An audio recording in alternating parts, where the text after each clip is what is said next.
Bonjour à tous. Dominique Volton, notre auteur carte blanche à Époque, cette année. C'est un plaisir de vous retrouver sur ce plateau. Merci. Alors, ce plateau semble vide et pourtant il ne l'est pas, puisque nous accompagnent en cette période si particulière deux autres intervenants qui seront en ligne, c'est-à-dire à la fois très loin et très près.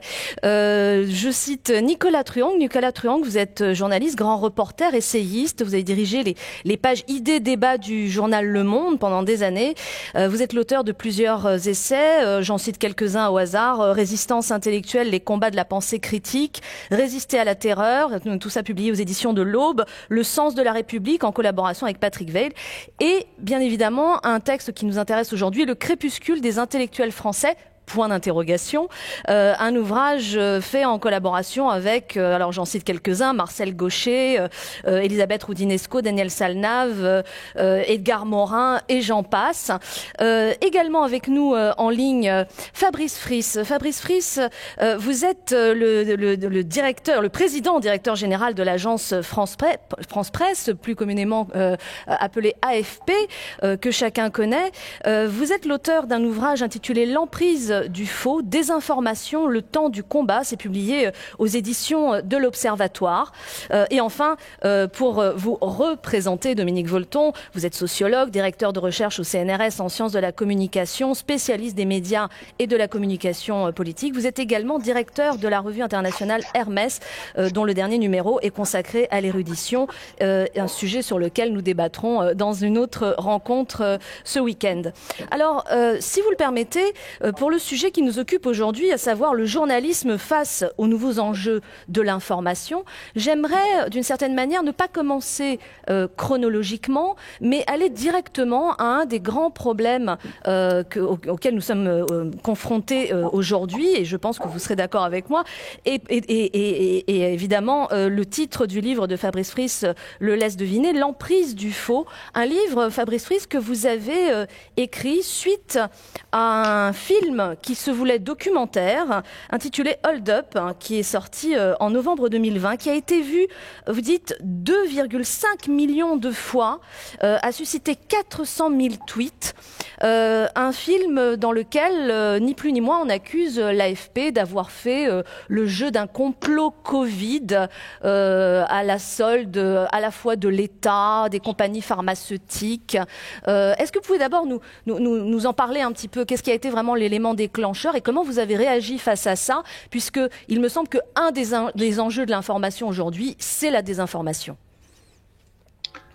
Ce film Hold Up a été très médiatisé et je pense qu'il est un révélateur dans la mesure où le faux a évidemment toujours existé dans l'histoire, mais aujourd'hui il est devenu tellement massif qu'il en devient banal finalement. Et on finit, moi ce qui m'a frappé avec ce film, c'est que il n'a pas fait réagir tant que cela. Et on finit par s'habituer à ce qu'à chaque breaking news soit maintenant associé son pendant sous forme d'informations sorties de son contexte, retravaillées, décontextualisées, parfois fabriquées de toutes pièces. Et donc, et on voit que chaque événement, en l'espèce les vaccins, est désormais fait l'objet d'une réécriture parfois complotiste, qui est presque qui apparaît vraiment presque instantanément du déclenchement de l'événement.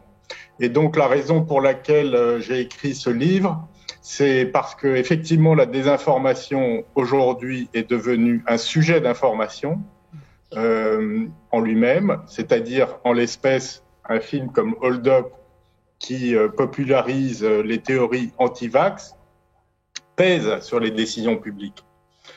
Il infiltre toute la discussion sur la santé publique et il peut avoir un impact sur les stratégies publiques. On l'a vu avec une forme d'attentisme dans la définition de la stratégie vaccinale. Et donc, la désinformation doit devenir un objet de journalisme. Ça a mis beaucoup de temps à infuser dans les rédactions parce que j'explique cette mutation dans mon livre.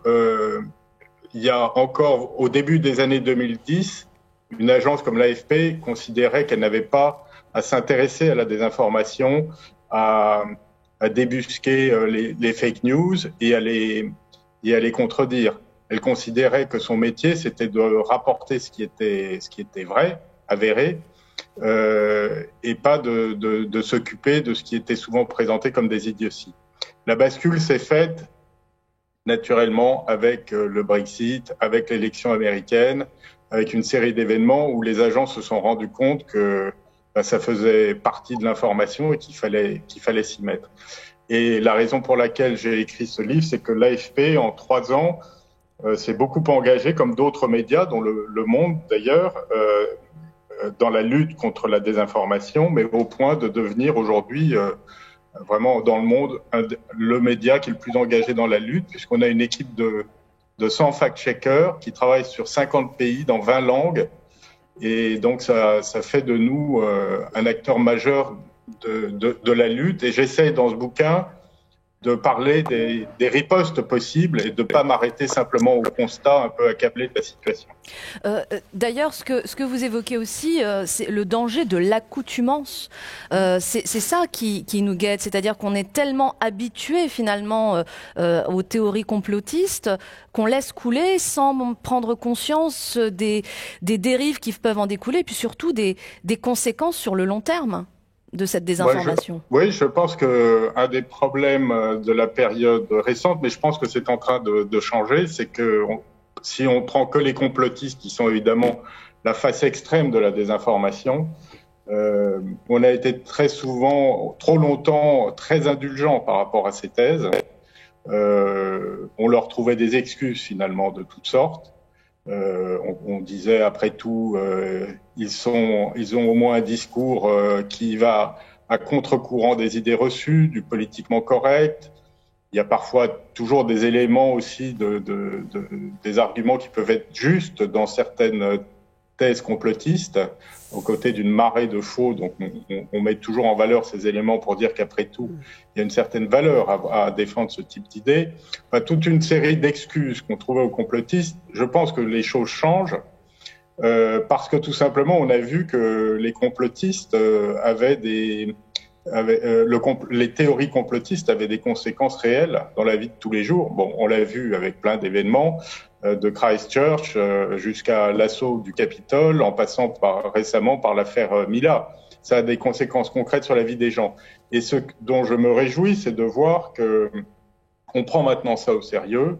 Les tribunaux prennent ça au sérieux. Vous avez des complotistes qui se retrouvent derrière les barreaux. Aux États-Unis, l'assaut du Capitole, vous avez à peu près 400 personnes qui ne sont pas tous des complotistes, mais beaucoup le sont, qui sont traduits devant la justice.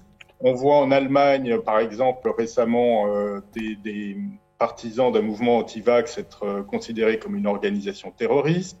Donc, il y a une réaction maintenant qui se fait et qui, je crois, est salutaire parce que il faut savoir que, par exemple, il y a une étude qui a montré que 65% de la désinformation sur les vaccins aux États-Unis était le fait de 12 individus. 65%.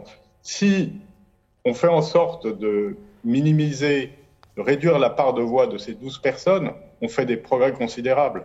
Donc, la lutte est possible et c'est, je pense, l'esprit de mon livre que de montrer que si on prend ça au sérieux, s'il y a une réaction collective, parce qu'il n'y a pas de solution miracle, et j'essaye de montrer notamment qu'il ne faut pas tout attendre de la réglementation, attendre la nouvelle loi qui va tout changer, ça je n'y crois pas, mais je crois bien davantage au sursaut collectif, je crois beaucoup à la pression des salariés des plateformes, ce sont eux qui ont fait bouger les patrons de Twitter et de Facebook et de YouTube au moment de l'assaut du Capitole pour bannir vraiment Donald Trump.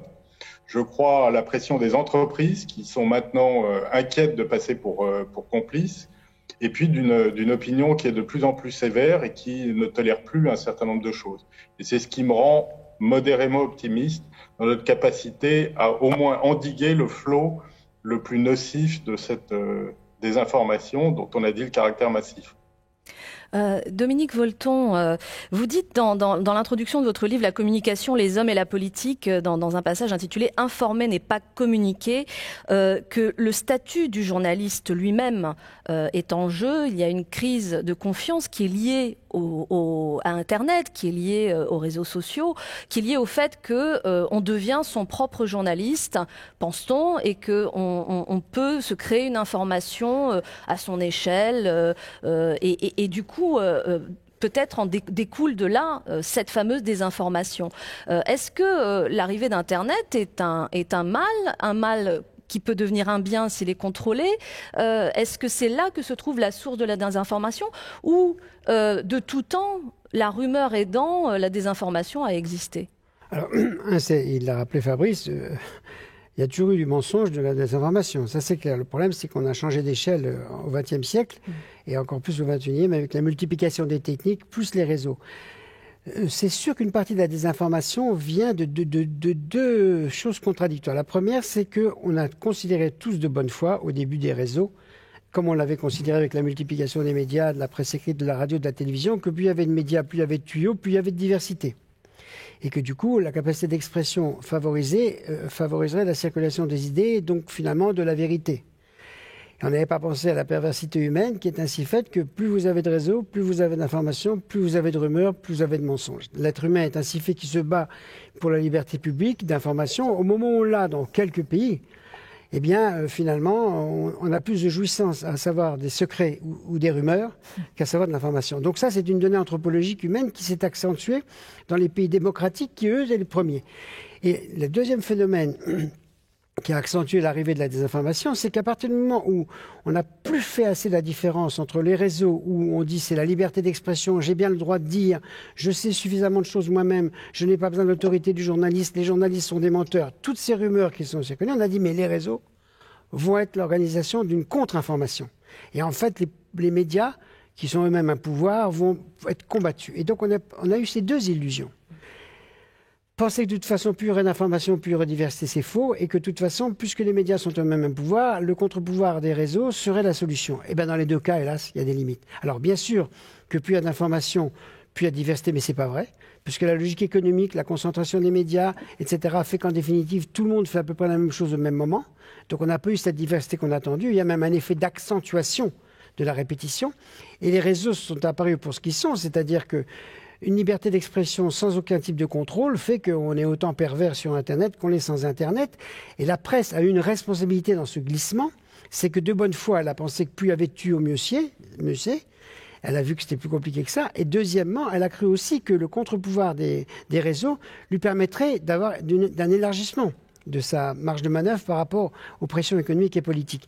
Et la question culturelle, politique dans laquelle on est, c'est qu'effectivement, il va falloir résoudre les deux problèmes, pluralité et multiplication des médias jusqu'où, et liberté d'expression et contre-pouvoir jusqu'où. Et l'arrivée de ce qui a été très bien dit à la seconde, de la capacité de contre-attaquer des industries de l'information et de montrer c'est faux, pourquoi et ça. Et c'est un moyen quand même de retrouver l'équilibre du rapport entre information, journalisme et vérité. Mais il y a un risque, si je puis dire, la vertu a ses limites, c'est-à-dire que si les médias passent trop de temps à faire ce travail de démontage des infox, ils peuvent contribuer, hélas, dans un jeu pervers classique, à renforcer la légitimité de ces infox. Vous voyez, s'ils mettent autant de temps à démonter ce qu'on dit, c'est que quelque part, il y a quelque chose. Et ça, c'est la première cause, on peut lutter contre. Mais la deuxième est plus compliquée, c'est que et le mot a été dit tout à l'heure, le mot confiance. Le prochain numéro de la revue Hermès, il est sur la confiance. Les rapports entre confiance et communication, c'est une contradiction incroyable. Il y a de plus en plus la question de la confiance dans la politique ou dans la société, de manière disproportionnée souvent. Il y a de plus en plus de communication. Pas de communication sans confiance et pas de confiance sans communication. On est dans un enjeu théorique et politique extrêmement fort. Mais la question qui est en cause dans cette crise de la confiance, c'est que si jamais les millions de citoyens dans les démocraties et les autres qui y aspirent se mettent à se dire mais finalement de quoi il s'agit et se mettent à perdre confiance dans les professionnels de l'information que sont les journalistes. Moi je n'arrête pas de dire depuis 20 ans, plus il y a d'informations, plus le rôle du journaliste est fondamental. Mais si jamais est atteint le lien essentiel de la légitimité du journaliste avec le public, qui est cette fameuse confiance, qui est un facteur subjectif. Il n'y a pas d'objectivité de la confiance. Donc si donc les citoyens commencent à se dire « Oh là là, mais de quoi je n'ai même plus confiance dans les journalistes professionnels », là on est sur une crise culturelle. Et donc la marge de manœuvre des médias est faible. Un, ils ont un travail évident de déconstruction à faire des infox, et la coopération internationale peut. Deux, il faut faire attention que ça n'ait pas un effet pervers. Et trois, cet effet pervers peut susciter, non pas un populisme, parce que ce mot populisme est un peu trop, mais susciter un scepticisme généralisé. À quoi bon? Et comme on est déjà dans une contradiction énorme, nous sommes tous devenus des géants en matière d'information et des nains en matière d'action politique, jusqu'où est-ce que cette contradiction entre je sais tout mais je ne peux rien faire ne risque pas d'être accentuée par le fait que dans cette lutte entre désinformation et information, on arrive à dire, oh là là, finalement tout ça c'est compliqué. Donc il y a une marge de manœuvre, c'est évident, mais ça suppose quand même beaucoup de comparaisons, parce que les situations ne sont pas les mêmes selon les pays, de beaucoup de travail sur l'histoire. Je pense de coopération entre le monde de l'information et le monde de la connaissance, parce qu'on est cousins germains, on regarde la même réalité, le monde académique, mais on n'a pas le même regard. Et surtout, une réflexion critique comment dirais-je, de l'ensemble des médias. Par exemple, les trois grandes agences, je finis, les trois grandes agences, il y a quelque chose à dire au moment où il y a les multiplications des médias. Il y a beaucoup de médias, il y a beaucoup d'informations, mais il n'y a pas beaucoup de création de nouveautés. Et donc, par conséquent, ce qu'apportent les agences, ce que peuvent même apporter les médias classiques, presse écrite, radio, télévision, par rapport à la croissance de l'infox, c'est non seulement de critiquer les infox, mais surtout d'ouvrir des logiques d'information. Et je prends un exemple. Plus il y a d'informations, plus on sait les mauvaises informations sur le monde. Simultanément à cette violence, à cette haine, à cette perversité des hommes, il y a de l'amour, il y a de l'innovation, il y a du militantisme, il y a de la création. Pourquoi est-ce que les médias qui sont contrôlés par les journalistes, dans une éthique fondamentale, ne multiplient-ils pas ce champ immense de l'information où il y a des bonnes nouvelles? Parce que les bonnes nouvelles, c'est la preuve que l'homme est un salaud, mais en même temps, il est capable d'amour et de solidarité. Et donc, par conséquent, le champ informationnel officiel, quand je dis officiel, c'est celui qui est par les journalistes, pourrait très bien avoir une manière détournée de lutter contre les infox en montrant que tout n'est pas complot, tout n'est pas perversion, tout n'est pas saloperie. Alors, là aussi, la marge de manœuvre n'est pas infinie, mais quand même, on ne perd rien à dire que l'homme n'est pas complètement un salaud. Et je pense que le montrer, le dire par tous les moyens, presse écrite, radio, télévision, réseau, c'est un moyen de redonner de l'espoir. Et donc de lutter contre cette perversion qui est très forte, qui est de dire « je doute de ce que tu dis ». Et ce n'est pas honnête ce que tu dis. Parce que c'est très difficile de démonter la perversion. Et donc je pense qu'il faut, stratégie de communication, je pense qu'il faudra se décaler de plus en plus dans cette grande tradition de la presse qui a été de raconter ce qui se passait. Et comme la plupart du temps, ce qui se racontait, c'était pas terrible, on racontait le monde tel qu'il est. Donc il faudrait raconter une autre manière que le monde a d'être, qui est plus tourné vers la capacité de générosité ou d'ouvrir d'autres fronts critiques. Vous avez parlé de la question du temps tout à l'heure, de l'information par rapport notamment à Internet, où l'information coule dans un débit absolument phénoménal. Du coup, je me tourne vers vous, Nicolas Truong, vous qui travaillez à la fois sur les débats d'idées et qui êtes également journaliste de terrain, reporter sur le terrain. Cette question du manque de temps pour aller chercher l'information vraie, si je puis dire, juste, vérifiée. Vous sentez que ce temps vous est de plus en plus compté dans les médias traditionnels? C'est-à-dire, est-ce que vous êtes d'une certaine façon en compétition, dans une course par rapport aux informations qui sortent sur Internet? Nicolas, vous m'entendez? Écoutez, Oui. Oui, je vous entends très bien. Merci de cette question et de cette invitation à ce débat.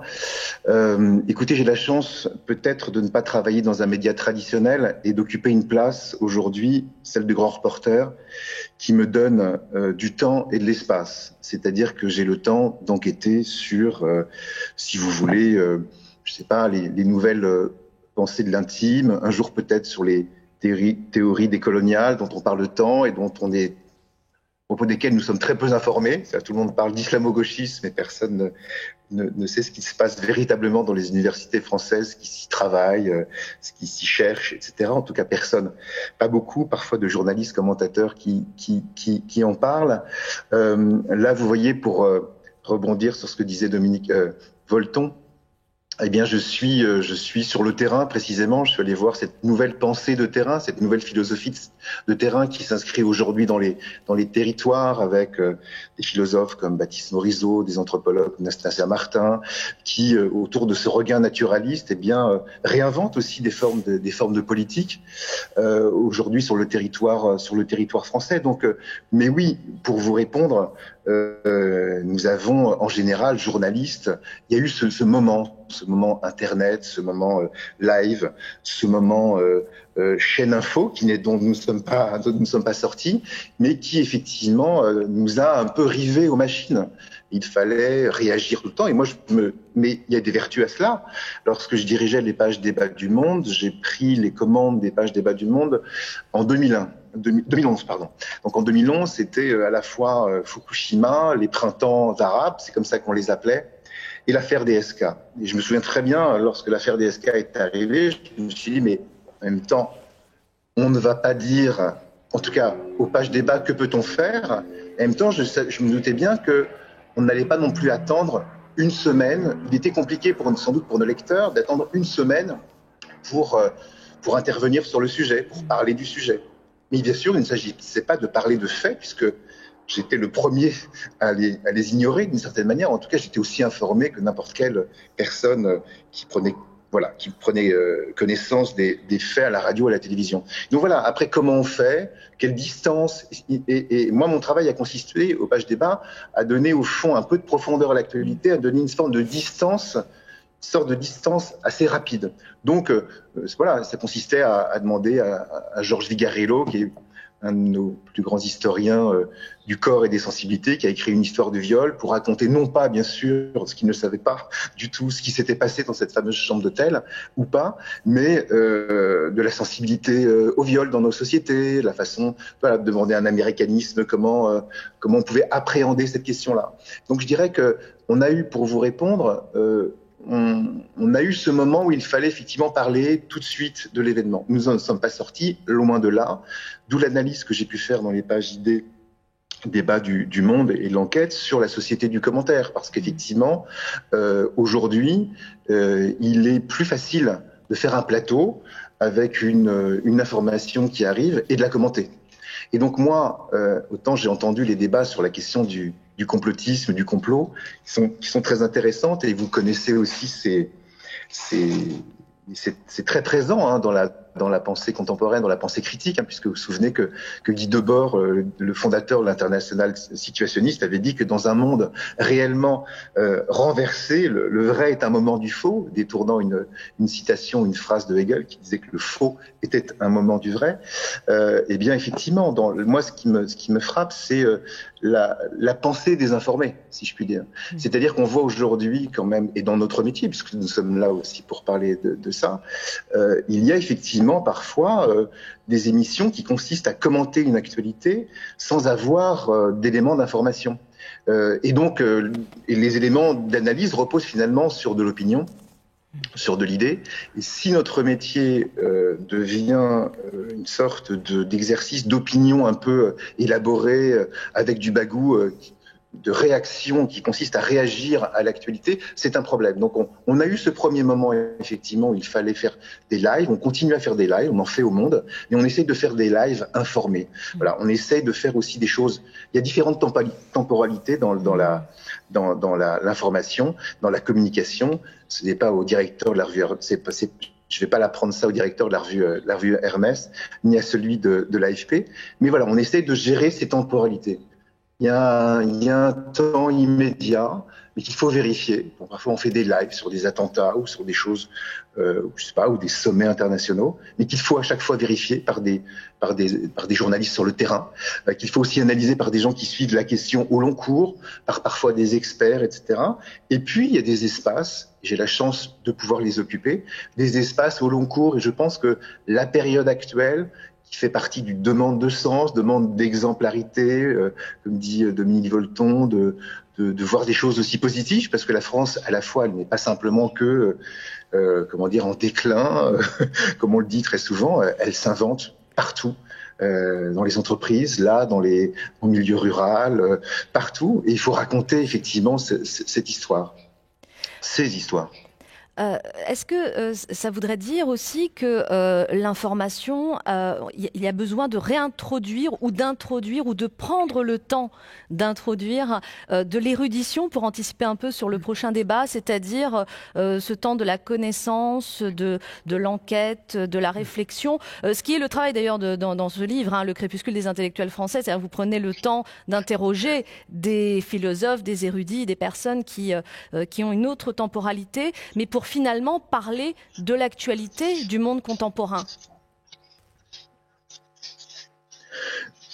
Oui, je pense vraiment qu'il ne faut pas, opposer information et érudition. Alors, je ne me prépare pas du tout à être érudit, mais je pense que les lecteurs, les auditeurs, les téléspectateurs ont envie de savoir. Moi, je suis frappé par ce besoin de savoir, de connaître. On voit très bien que nous avons des contenus au monde, mais on pourrait le dire d'énormément de journaux, de sites.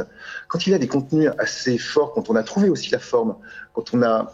Eh bien, la curiosité intellectuelle, elle est là. Nous sommes dans un pays qui, quand même, où peut-être que certains le déplorent en disant que le niveau baisse, mais où plus de 80% d'une classe d'âge passe par le baccalauréat. Une grande partie des Français sont passés aussi par la classe de philosophie. Bref, il y a un appétit de savoir. Et quand on met un peu d'érudition, mais on le voit, on a vu à la télévision certains intellectuels de Michel Serres à Edgar Morin, en passant par plein d'autres, faire des cartons, comme on dit, d'audience, parce que non seulement ce sont des conteurs formidables, mais ce sont des gens qui mettent leur érudition au service effectivement d'une pensée de l'actualité. Donc moi je pense qu'il faut absolument pas distinguer les deux, et vous savez très bien qu'on peut dire dans nos milieux comme dans d'autres, oh là là, ça va être pénible, ça va être ennuyeux, pour ne pas employer d'autres termes. Voilà. Mais c'est notre rôle à nous de rendre vivantes, attrayantes, séduisantes, intéressantes des pensées qui sont parfois complexes, difficiles, qui s'élaborent de ci, de là, et qui, à mon avis, nous permettent vraiment de penser notre actualité parfois mieux que le commentaire d'un éditorialiste qui n'a pas du tout travaillé le sujet. Pourquoi ? Parce qu'une personne qu'on va interroger ou dont on va faire le portrait ou que l'on va questionner, et on va en questionner une autre qui pense pas tout à fait la même chose, etc., eh bien, je sais pas, on peut mobiliser quelqu'un qui travaille depuis 20 ans sur un sujet, à la minute, d'une certaine manière, en appelant un historien, un anthropologue, que sais-je. Donc voilà, après c'est notre travail, notre travail à faire de passer au tamis, tout ça, de notre propre pensée critique, d'aller voir aussi ce que pense une autre école, un autre labo, etc., sur ces questions-là. Donc je ne pense pas du tout qu'il faille éloigner l'érudition de l'information parce qu'on serait dans le temps rapide, il faut faire des formats courts. Vous voyez, je suis déjà trop long moi-même. Eh bien, non, je ne crois pas qu'il faut à tout ne pas se couper de ça. Parce que je pense qu'il faut montrer aussi qu'il y a un plaisir, une jubilation, un bonheur à penser, en tout cas à être dans une sorte de pensée informée ou dans une information réfléchie. Fabrice Friss, je m'adresse à vous. Un autre enjeu, me semble-t-il, et vous l'évoquez notamment pour démontrer par la preuve comment l'AFP ne peut pas être à l'origine de ce fameux complot proposé par le film Hold Up. Vous dites l'AFP est une entreprise de droit commercial d'un genre un peu particulier puisqu'elle n'a pas d'actionnaire, cela pour la soustraire à toute influence. Son indépendance est protégée par un statut sur mesure auquel les salariés tiennent comme à la prunelle de leurs yeux. Ce qui pose donc la question aussi de l'indépendance de l'information. Est-ce que ça veut dire que le modèle économique d'un média est primordial pour assurer la qualité de l'information? Ce qui est primordial, c'est que la situation financière du média en question lui permette de donner vie à cette indépendance. Les statuts, c'est très bien, et en l'espèce, l'agence a un statut effectivement très protecteur. La santé financière, c'est encore mieux, et c'est pour ça qu'on s'efforce de développer nos recettes commerciales, et on le fait en ce moment plutôt bien, ce qui est quand même encourageant. Cette indépendance de l'AFP, elle est réelle. Moi, quand je suis arrivé à l'AFP, certains amis m'ont dit « mais alors, tu dois être en contact avec tel ou tel très haut dans la sphère gouvernementale » et en fait, j'ai jamais d'interaction avec le politique sur le plan éditorial, parce que ça marche plus comme ça. Je reviens un peu peut-être sur pour illustrer à quoi sert cette indépendance finalement et quelle est notre mission. Et je reviens sur si vous permettez, sur la question sur la temporalité. Nous, on n'est pas dans le business du commentaire. On rapporte les faits. Notre mission, on est plus dans le business de la breaking news. Notre mission, c'est de rapporter les faits partout dans le monde, 24 heures sur 24, de manière rapide et fiable. Et je pense que les deux forces de l'AFP, en tout cas ce qu'on essaye de conforter, c'est d'abord une présence sur le terrain qui est phénoménale, pas toujours bien connue. On est partout, et notamment dans les endroits les plus délaissés par les médias aujourd'hui, généralement faute de ressources. Et ça s'est vu sur la période récente. On était la seule agence internationale à être à Wuhan au moment du déclenchement de l'épidémie. On a été avec des reporters, et pas seulement des pigistes, si vous voulez, au Haut-Karabakh, des deux côtés, dans les deux camps. On a été les premiers à entrer dans le Tigré. Et on avait également des gens à la frontière sud-soudanaise. La Birmanie, mais aussi la couverture de la campagne électorale américaine, on était présent dans 20 États. Donc il faut se rendre compte de ce que c'est que cette présence de terrain. L'autre chose qui, je crois, distingue notre journalisme de ce que font d'autres grandes agences, c'est la volonté de donner une touche humaine à nos reportages. Je pense Dominique Volton parlait du problème de la confiance dans les médias et dans le journalisme. On connaît tous certains sondages qui montrent que beaucoup considèrent que leurs préoccupations ne sont pas reflétées dans les médias. Et je pense que c'est largement lié au fait que, d'abord au problème de la présence sur le terrain, qui est parfois insuffisante et qui revient trop souvent à couvrir toujours les mêmes sujets. Donc ça, il faut absolument maintenir cette présence.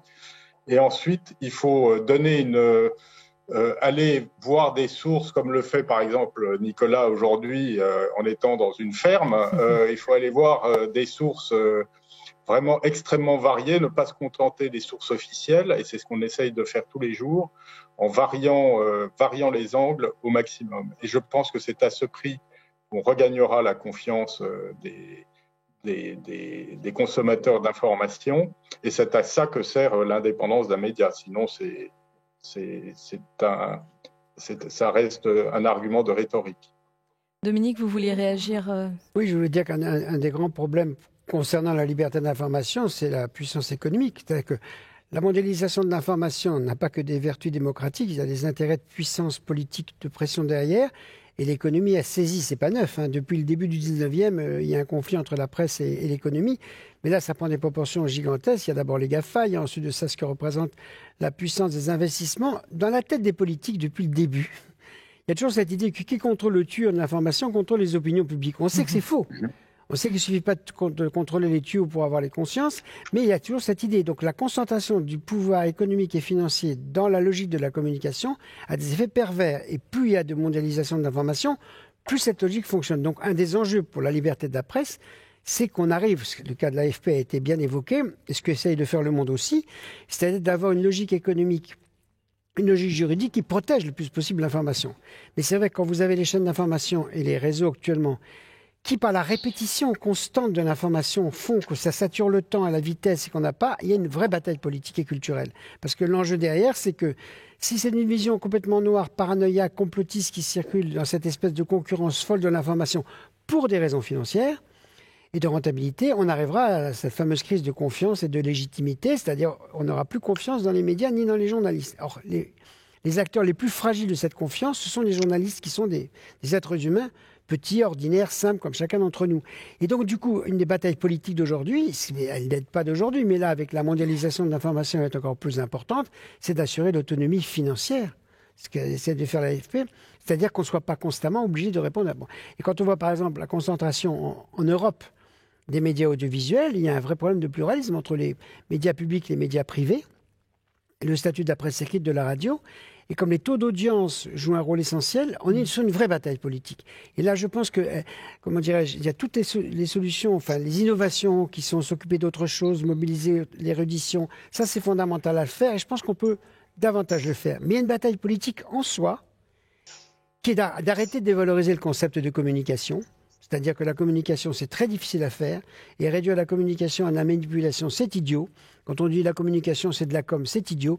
Parce que toute personne qui s'intéresse au point de vue du récepteur fait de la communication. Les journalistes comme les autres, il y a des méfaits de la communication, comme il y a des méfaits de l'information. Mais on ne peut pas, d'un point de vue de la théorie démocratique, séparer information et communication.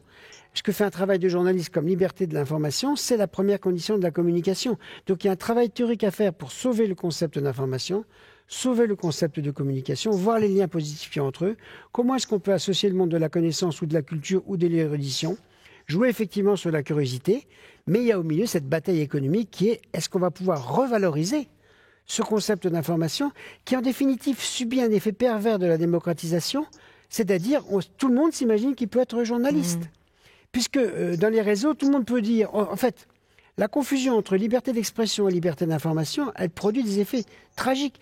Et les journalistes de bonne foi ont pensé pendant une vingtaine d'années que cette liberté d'expression, elle était synonyme de liberté d'information. Maintenant, à juste titre, ils font machine arrière.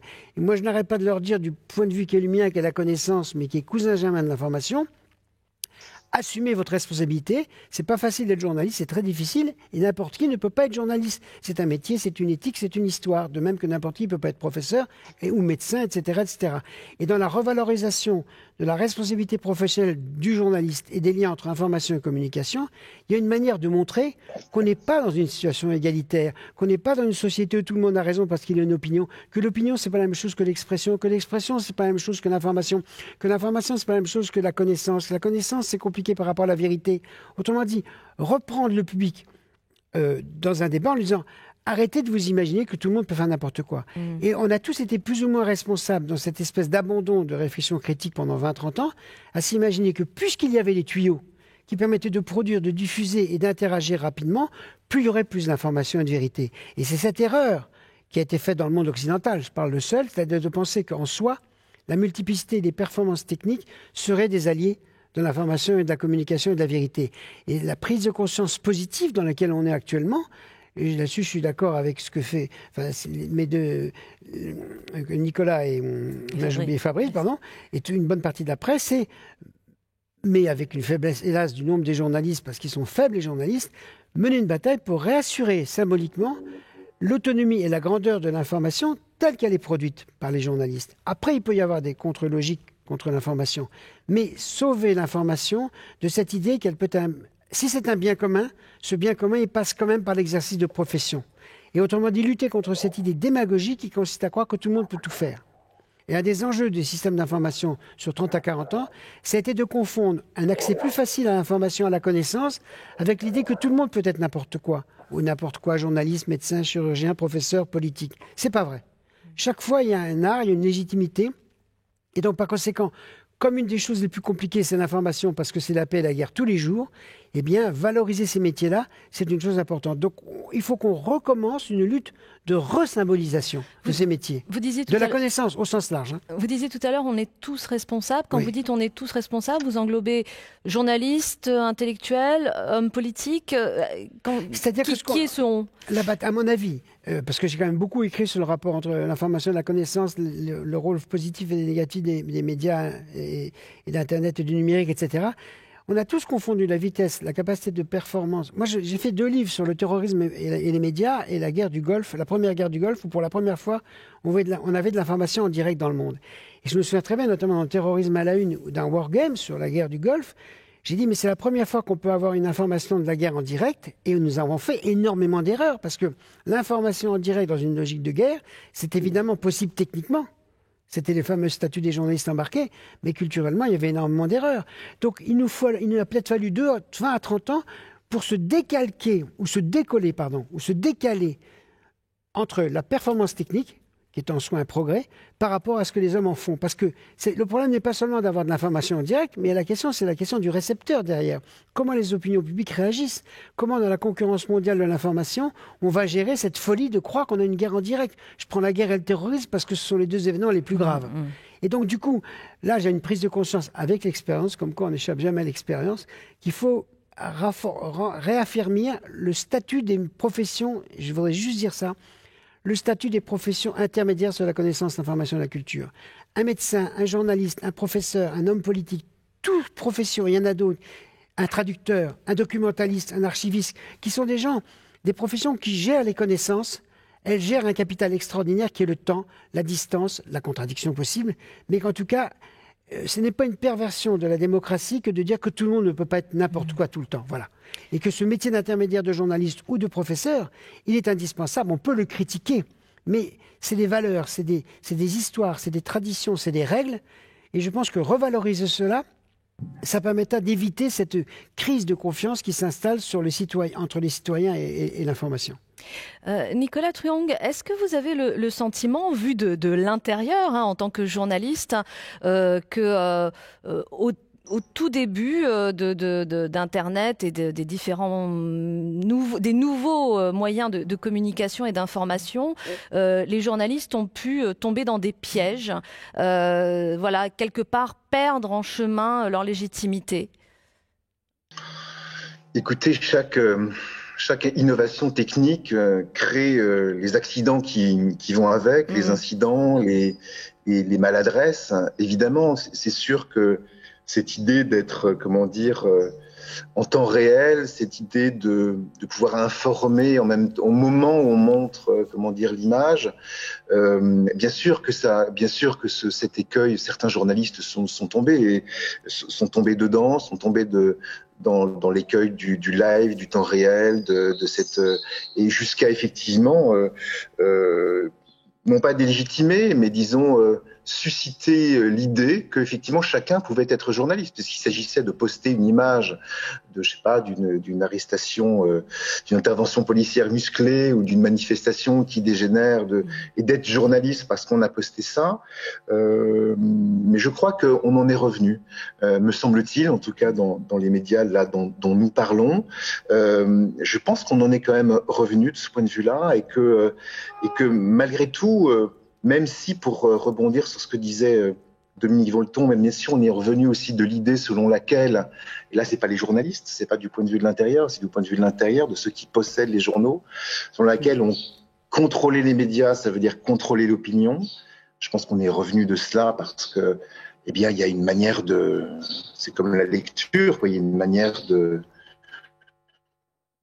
d'appréhender, de consommer, comme on dit, les médias, qui peut être tout à fait critique, ou au contraire très dilettante. On n'est pas non plus, on peut avoir la chaîne info en boucle dans un commerce, dans un salon de coiffure, sans forcément être écouté tout le temps. En fait, c'est aussi, l'information est à la fois parfois devenue un bruit de fond et aussi un divertissement. Il faut quand même, me semble-t-il, aussi le noter. Mais même si ce contrôle des médias ne signifie pas le contrôle des consciences, il me semble que le précédent Trump et Capitole, dont parlait Fabrice Firest tout à l'heure, doit quand même nous enseigner un certain nombre de choses. C'est-à-dire qu'on a bien vu quand même que certains médias audiovisuels, attention, il faut bien aussi penser à la radio, parce qu'en fait, les Trumpiens ou les Trumpistes ont aussi pris le pouvoir dans les radios aux États-Unis.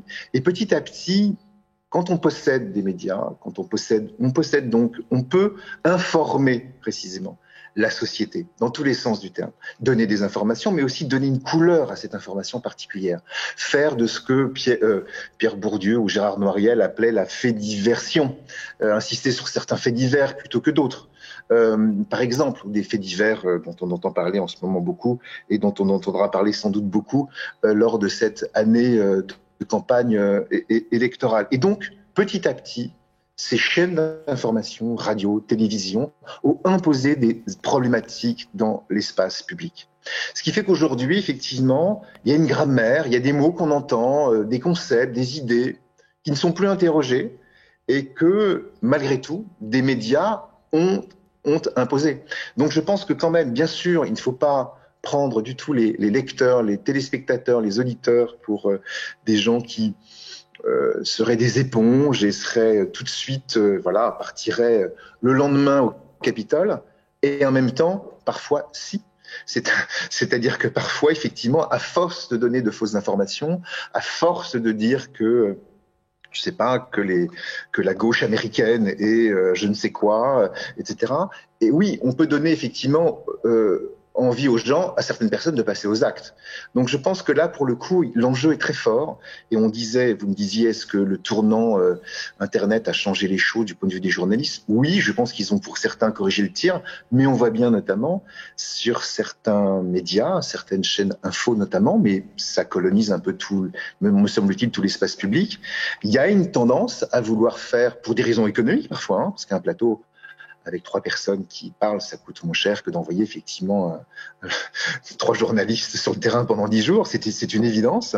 Eh bien, il y a une tendance, voilà, à imposer des problématiques dans l'espace public et au fond à mener des guerres idéologiques. C'est ce qui s'est passé aux États-Unis, c'est à mon avis ce qui est en train de se passer en France, clairement. On pourra sans doute en débattre, mais je pense que ça, c'est un enjeu qui doit nous concerner parce que nous ne sommes pas juste des journalistes. Moi, je suis aussi tout à fait favorable à la question de l'indépendance.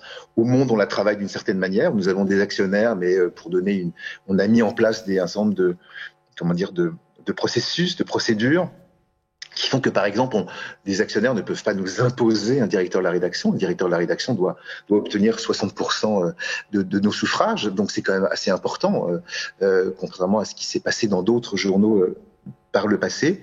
Mais je pense que nous sommes aussi des citoyens et qui sommes soucieux précisément de faire attention à ce que les gens qui manipulent, là, pour le coup, l'information, et après ils peuvent penser ce qu'ils veulent, mais qui manipulent l'information, qui la détournent à des fins idéologiques, je pense que nous avons un rôle à jouer, nous aussi, et qu'il faut parfois enquêter sur les enquêteurs. Vous savez, Platon disait, la question dans sa République de Platon disait, mais au fond, une fois qu'il a élaboré son grand système, sa grande cité, voilà, il y aura des gardiens, mais le problème, la question fondamentale, qui gardera les gardiens? Donc parfois, il faut effectivement faire attention à ce que nous faisons aussi, à la façon dont nous ramenons les faits et la façon dont nous en parlons, parce que ça peut avoir pour le coup des effets. Voilà, la façon dont on analyse, on interprète les faits peut avoir des effets. Voilà. Fabrice Frisch, je m'interrogeais d'une autre manière, un peu plus détournée sur la question du rapport du journalisme et d'Internet. À l'ère d'Internet, un des avantages, c'est qu'on a accès à certaines informations plus rapidement. On peut éventuellement vérifier des choses. On a évidemment le téléphone. Est-ce que la question du terrain, notamment à l'AFP, puisque c'est là que vous êtes, demeure essentiel, primordial. Je dis ça parce que pour avoir travaillé dans une rédaction, j'ai vu à quel point il y avait une tendance quand même sous prétexte que c'est une information qui n'est pas d'une grande importance, à se dire on peut le faire par téléphone, on le fait en cabine, on va vérifier sur Internet. Quelle est l'attitude, le parti pris de l'AFP par rapport au terrain ? Bon, je vous l'ai dit, c'est vraiment notre axe de différenciation. Et en fait, toute la stratégie de l'AFP, tout ce qu'on essaye de faire, ça sert un seul objectif, qui est de garder un réseau extrêmement dense, maillé, de qualité. Pour vous, les gens ne le savent pas toujours, on a 60 personnes à Rio, on doit avoir 18 salariés. Je ne parle même pas des pigistes à Tokyo. On a 11 personnes en Afghanistan. Alors, ça a un coût. Je pense on reboucle toujours avec le sujet de la situation financière des médias. Il est certain qu'aujourd'hui, les médias qui sont fragilisés ont tendance à favoriser un journalisme, ce qu'on appelle un journalisme assis, un journalisme un peu de palmarès qui fait du copier-coller de news d'agence, très souvent. Et ça, on le retrouve sur notamment beaucoup sur les sites en ligne des médias. C'est contre ça qu'il faut lutter, parce qu'on voit bien que tous les médias ont bien pris conscience du danger, parce que ça aboutit à une commoditisation de l'information. Vous retrouvez la même info sur tous les sites, et ensuite parce que ça donne une prime à l'information de basse qualité. Une fake news, ça coûte beaucoup moins cher à produire qu'une info de qualité. Donc, encore une fois, ce mantra d'occuper le terrain, de garder, on dit en anglais, boots on the ground, Ça dit bien ce que ça veut dire, avoir des journalistes de métier, parce que c'est un métier, je rejoins ce que dit Dominique Volton. On est en effet revenu du tout journaliste, ça je pense que plus personne n'ose dire ça aujourd'hui. Eh bien, c'est garder des gens sur place, et notamment dans les endroits délaissés, les zones géographiques qui sont délaissées, mais aussi sur les sujets qui sont délaissés. Et l'AFP, pour prendre cet exemple, au lendemain du Brexit et de l'élection de Trump, a remis des journalistes dans le nord de l'Angleterre ou au centre des États-Unis, et s'efforce de couvrir des sujets qui n'étaient peut-être pas mainstream et qui le deviennent.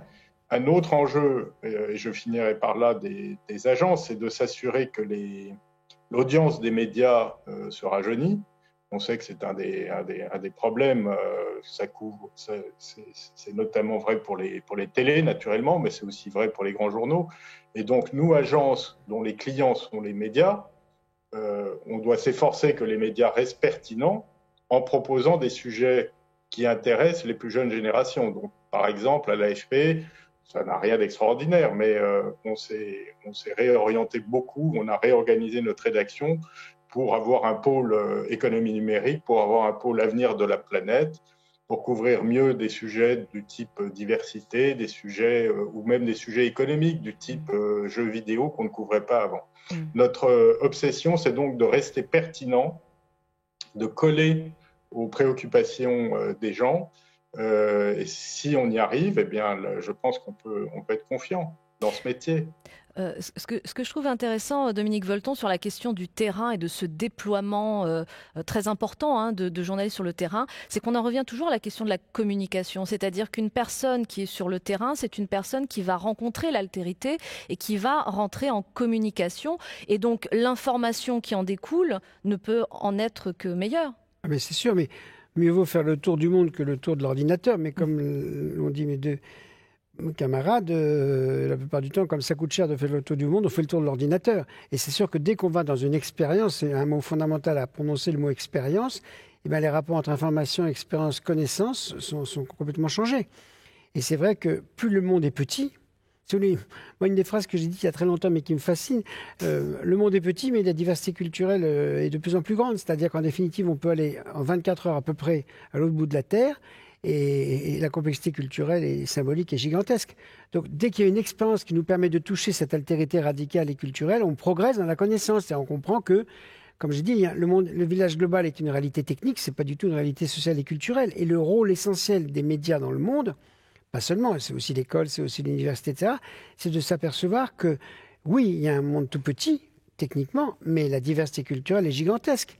Et apprendre à respecter cette diversité culturelle, organiser la cohabitation culturelle, et se débrouiller. Moi, mon obsession est la suivante, elle est simple dans la mondialisation. Le monde est visible, apparemment transparent, apparemment interactif, et monstrueusement compliqué à comprendre, encore plus compliqué à changer. Et si jamais on ne fait pas la différence très nette entre la facilité de circuler, de voir, la complexité de l'information, l'immense complexité de la connaissance et de la culture, et la plus grande encore complexité des actions politiques, on va avoir des contresens considérables. Donc quand on m'a dit, ce monde tout petit, ce village global qu'on a aujourd'hui, il ne garantit rien, non seulement de la meilleure connaissance du monde en soi, parce qu'il faut un effort financier, technique, humain, culturel considérable pour essayer de comprendre ce qu'on ne comprend pas dans l'altérité, et après il faut encore une immense... effort pour être capable de passer de cette à peu près meilleure connaissance qu'on pourrait avoir du monde à une capacité d'agir.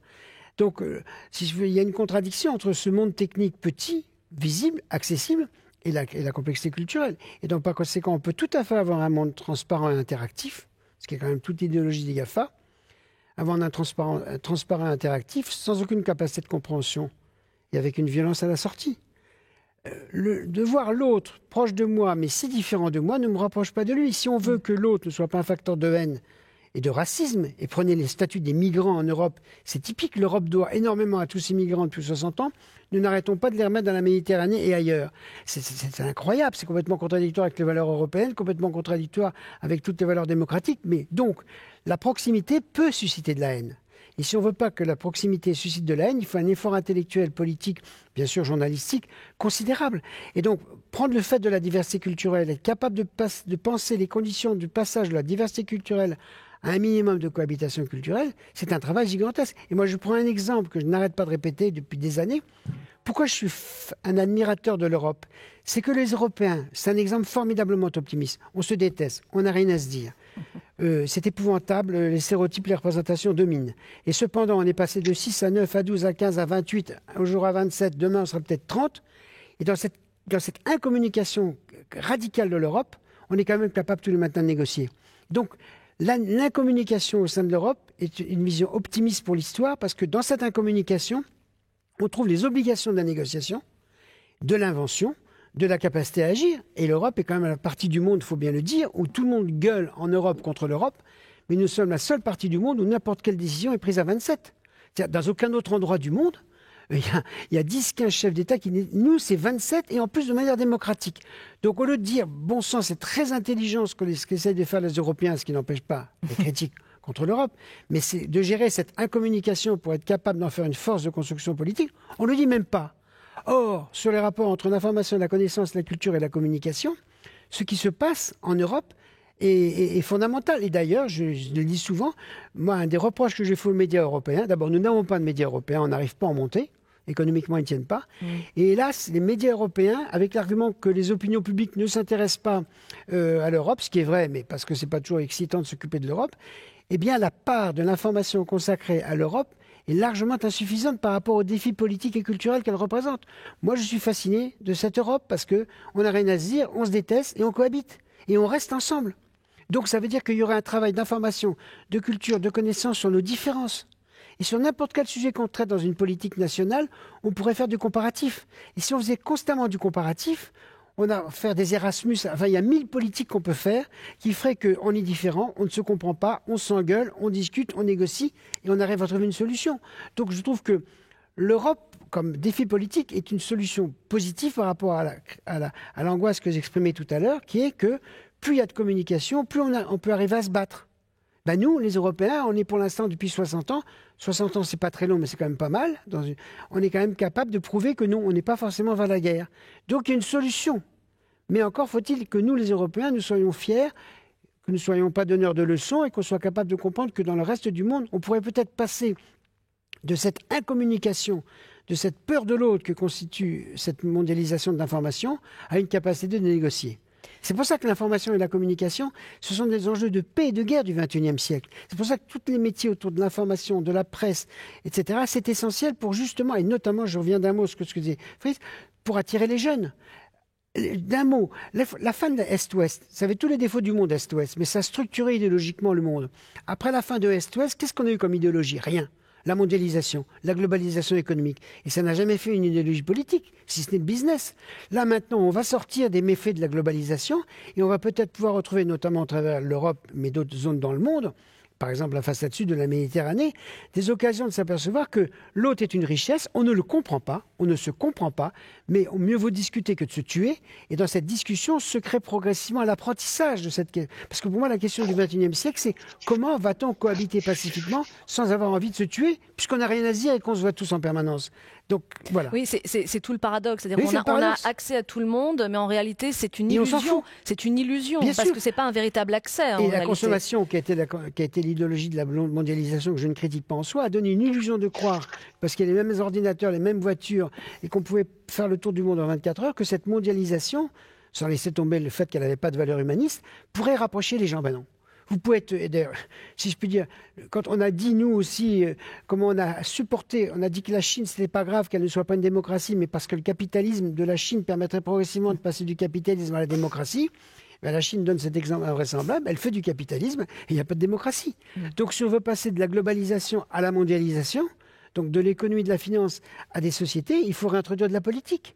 Et l'exemple de l'Europe de ce point de vue-là est un exemple incroyable, parce qu'avec toutes les mauvaises conditions du monde, on n'a pas abandonné le projet. On est d'accord sur rien entre nous, et on continue quand même à s'engueuler, et à négocier, et à agir. Donc je trouve que c'est une vision, comment dirais-je, ce fait de l'Europe est un fait extrêmement positif, dont les Européens, dans une forme de masochisme, on n'a pas conscience. On passe notre temps à dire que l'Europe, c'est rien. Mais c'est fondamental. La preuve, c'est que quand on voyage, moi je voyage quand même beaucoup dans le monde, partout dans le monde, on dit mais comment vous faites? Vous n'êtes d'accord sur rien, vous vous détestez et ça continue. Ben oui, c'est le génie de la politique d'être capable d'apprendre à cohabiter. Alors, Nicolas... Et le rôle des journalistes là-dedans, je m'excuse tout le temps est fondamental. Voilà, Nicolas Truong, justement. Excusez-moi d'avoir je retiens la question de Dominique Volton. Pourquoi n'avons-nous pas réussi à faire un média européen? Est-ce que vous auriez une piste, une réponse, une idée? Pour l'instant, ça va peut-être venir. Il y a eu des tentatives, oui. Il y a eu même des tentatives pédagogiques intéressantes de faire des manuels avant un média, de faire un manuel d'histoire, un manuel de littérature. Oui, c'est assez curieux parce qu'on n'arrive pas encore. Je crois que quand même, c'est assez curieux parce qu'on pourrait tout à fait faire une histoire de la, une histoire de la littérature, apprendre le français avec aussi bien Shakespeare que Cervantes. Et que Balzac, bien évidemment. Pas de médias européens, je pense que ça c'est lié, je crois que Dominique Volton connaît ça mieux que moi, mais je pense que nous avons des collaborations en tout cas. Il y a eu beaucoup de tentatives, il y a des tentatives qui marchent. Nous avons aussi certaines collaborations, certains accords sur certaines enquêtes transnationales, européennes. Nous avons besoin de nous appuyer sur d'autres médias pour à la fois pour démultiplier aussi les enquêtes et les journalistes qui vont faire de l'investigation, pour se protéger aussi parfois juridiquement quand on sort des informations délicates, parce que les puissances et les puissants ont des batteries d'avocats, ont beaucoup d'argent et peuvent mener des combats aussi pour empêcher certaines informations de sortir. Mais je dirais que plutôt que peut-être un média européen qui risque encore plus. Là, on parlait au début du complot, de la critique adressée aux médias, etc. Le danger peut-être serait de faire aussi des médias trop officiels, c'est-à-dire que ça devrait passer peut-être par des médias interétatiques. Enfin, mais on pourrait imaginer plutôt une association précisément là de journalistes indépendants qui passeraient les frontières en Europe et qui pourraient là monter effectivement quelque chose de tout à fait européen, international, etc.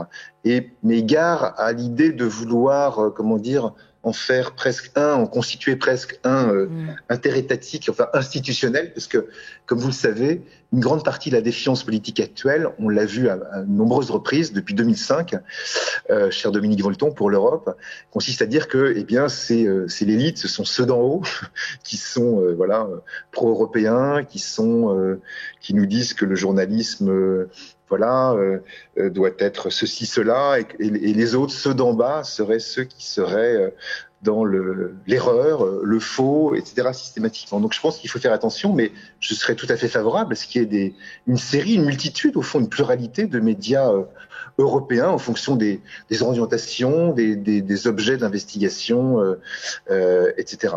Et puis Oups. Ah, nous avons perdu Nicolas Truong. Oui, Dominique. Je peux juste Oui, Nicolas, vous nous entendez? Est-ce que vous m'entendez? Oui. Moi, je vous entends très bien. On vous entend aussi. Donc, vous terminez. On vous a entendu jusqu'au bout. Vous disiez... Oups. Allô? Allô? Comme quoi la technique n'est pas meilleure que les êtres humains. Je voulais juste dire, par rapport à ce que vient de dire Nicolas, je suis tout à fait d'accord avec lui que s'il n'y a pas de journaux européens pour l'instant, c'est prématuré parce qu'il n'y a pas d'opinion publique européenne. Mais par contre, si l'ensemble des médias officiels, disons entre guillemets, même des réseaux, acceptaient de consacrer 20 ou 30% de leur temps d'information à voir comment une même information, une même décision n'est pas traitée de la même manière selon les opinions publiques, selon les cultures, selon les traditions, on y gagnerait énormément parce que autant on ne s'occupe pas, il n'y a pas beaucoup d'intérêt pour les jeunes, hélas, autant les jeunes sont relativement plus facilement européens et que du coup, pour faire créer cette appétence pour l'Europe, multiplier la place de l'information et de la culture et de la connaissance consacrée aux faits et aux cultures européennes permettrait de renforcer cette espèce de cohésion que les jeunes ont plus facilement et de faire comprendre à la fois que c'est compliqué l'Europe et que ça peut marcher. Ce qui manque aujourd'hui, c'est qu'on n'a pas, si vous voulez, n'importe quelle décision européenne, elle est réduite à la bureaucratie ou à la technocratie européenne et là-dessus, ça a créé par le populisme une réaction anti-européenne. Mais l'europhobie qui est actuellement sur l'Europe, on peut pense, la combattre assez facilement si par la souplesse des médias, dans chacun des médias avec leur langue, on traitait de l'information et de la culture. Voilà. C'est-à-dire qu'il y a Dominique, une marge de manœuvre. Voilà. Oui. Oui. Il y a une marge de manœuvre. Je trouve que un des leviers, puisque nous parlons à la fois de terrain, de journalisme, d'Europe, un des leviers, c'est précisément le terrain. Parce que je crois que la rencontre, aller à la rencontre, aller rencontrer d'autres, change la perception du réel. Et c'est très intéressant le terrain parce que, en plus, vous allez sur un terrain parce que vous vous intéressez à une question, que vous préparez avant, et vous allez rencontrer un autre terrain. C'est-à-dire, vous prenez l'exemple politique, on prenait l'exemple politique tout à l'heure pour le Front National, devenu Rassemblement National, avec l'essor du vote pour le Front National, Rassemblement National. Beaucoup de journaux se sont mis à aller dans certaines anciennes cités ouvrières, etc. Et puis, quand on allait sur ce type de terrain-là, on voyait aussi une autre France, cette France des résidences pavillonnaires. Cette France qui est apparue aussi à un moment donné, au moment du vote Macron. Je ne dis pas que c'est la France pavillonnaire qui a voté Macron, mais une France de petits entrepreneurs, qu'on n'avait pas vu non plus arriver, en fait, avec cette nouvelle donne politique. Donc je pense qu'il y a une leçon peut-être presque politique du terrain, qui consiste précisément à aller voir ce que c'est. Et les gens qui verraient plus, si je puis dire, enfin, qui rencontreraient, qui discuteraient avec, je sais pas, des femmes voilées, des chasseurs, des autres, si je puis dire, eh bien oui, je pense que là, on pourrait effectivement une formation européenne qui consisterait effectivement à travailler sur la question de l'information, mais qui est tout simplement le terrain, c'est aussi la rencontre. Mais voilà, mais comment une rencontre ne dit pas tout, comment le terrain ne dit pas tout, c'est parce qu'on a vu quelque chose là, que tout est comme ça dans ce pays. Je pense que ça pourrait peut-être effectivement, eh bien oui, de consolider une sorte de fibre européenne, mais qui est maintenant aussi qui est si mondiale. Je pense qu'il y a une conscience politique européenne, mais je pense qu'il y a aussi une conscience politique mondiale qui vient à travers un certain nombre de questions, notamment écologiques aujourd'hui.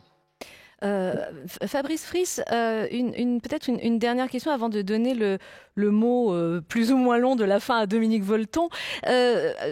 Vous entendez cet échange autour de l'Europe et de la possibilité d'un média européen.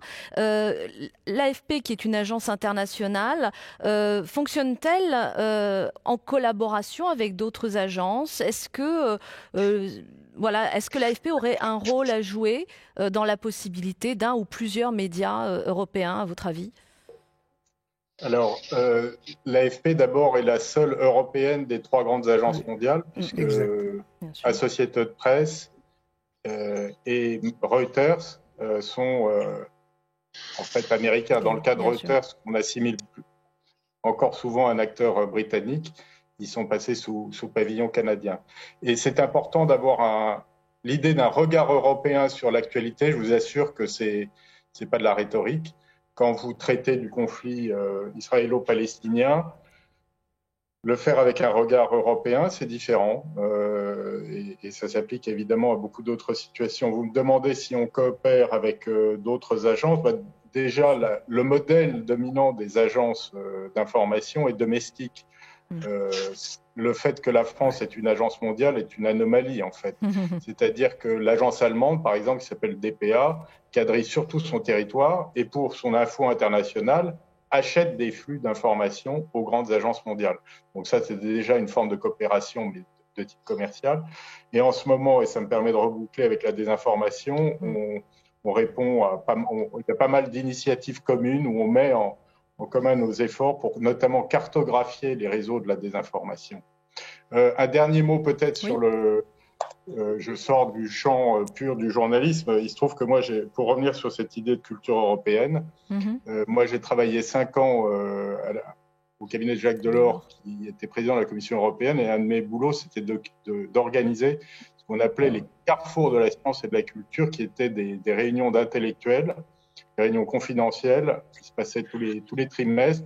Et le seul but, c'était je crois, j'avais compris que l'objectif, c'était justement de se demander s'il y avait une culture européenne et quelles étaient les politiques qu'on pouvait monter pour y répondre.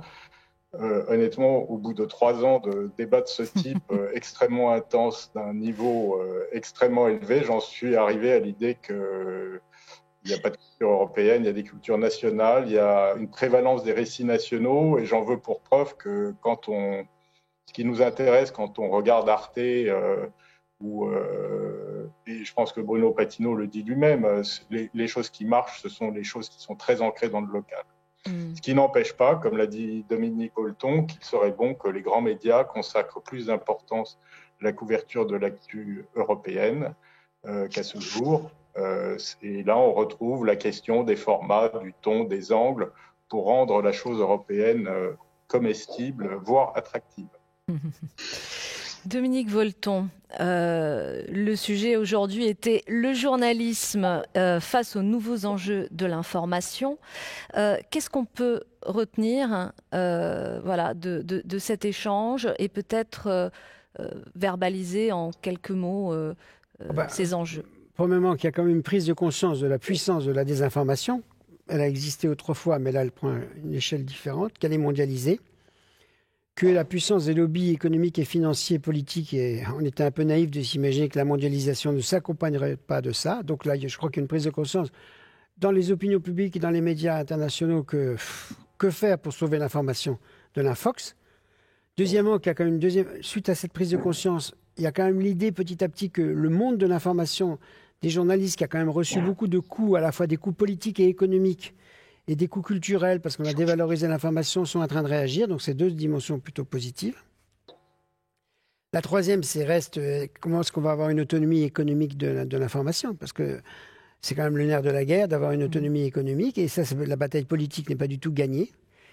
Quatrièmement, je pense que ce que l'on peut dire, c'est que même s'il y a des inégalités énormes nord-sud et entre le monde occidental et le reste, il y a quand même une prise de conscience grâce aux valeurs universelles de la mondialisation positive, grâce aux luttes politiques sur le climat, l'écologie et compagnie.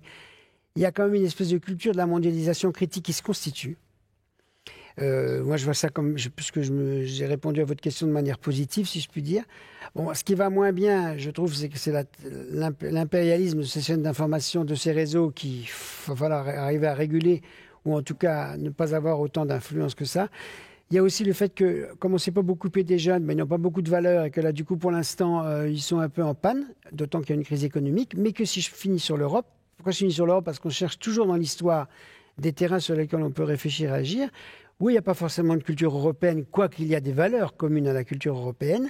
Et il y a aussi une aventure politique, financière, diplomatique, militaire, qui fait que ce que représente l'Europe par rapport à la Chine, par rapport aux États-Unis ou par rapport à la Russie, c'est autre chose. C'est exactement ce que disait Fabrice. Les informations européennes qui sont fournies par l'AFP ne sont pas du tout de même nature. Donc la diversité culturelle du monde, telle qu'elle est stratégique dans l'Europe, et telle qu'elle est demain l'enjeu principal du monde, comment gérer cette diversité sans qu'elle devienne haineuse, nous avons là une expérience qui est l'Europe. Et donc, par conséquent, il y a 1000 manières de populariser l'Europe. Y mettre les jeunes, faire le recensement de toutes les différences culturelles, religieuses, esthétiques.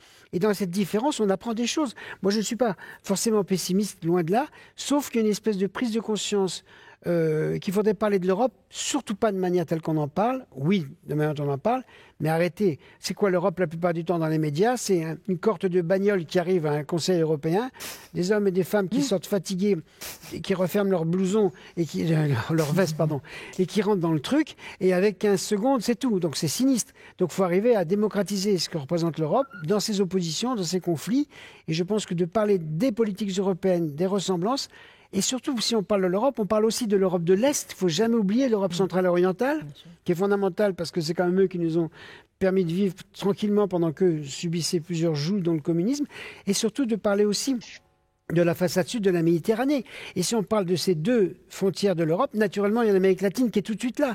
Donc on se retrouve dans une vision du monde où les valeurs et les patrimoines de l'Europe, malgré toutes les horreurs qu'a fait l'Europe historiquement, prouvent qu'on peut rebondir.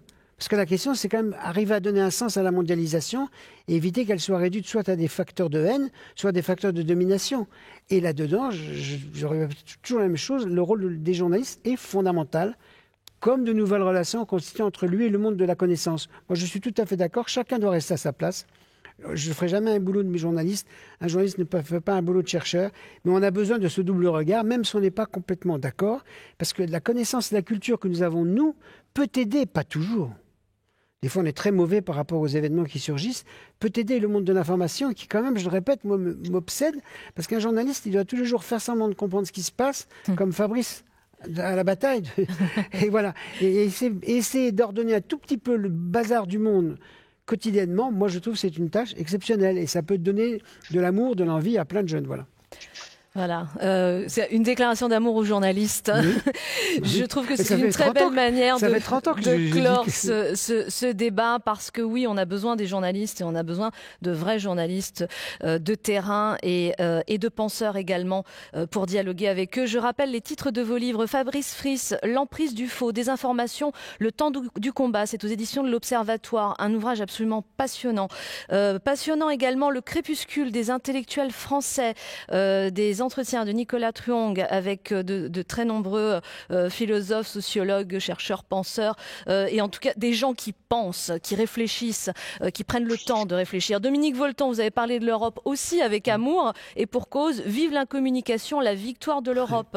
C'est un de vos essais. Également la communication, les hommes et la politique, un autre livre sur lequel j'invite notre public à se pencher. Merci infiniment à tous les trois d'avoir participé à ce débat et merci à vous de nous avoir suivis. Merci. Merci. Merci à vous. À bientôt. Bon courage, Nicolas. Merci beaucoup. À bientôt. Merci. Vous aussi. Merci de cette invitation.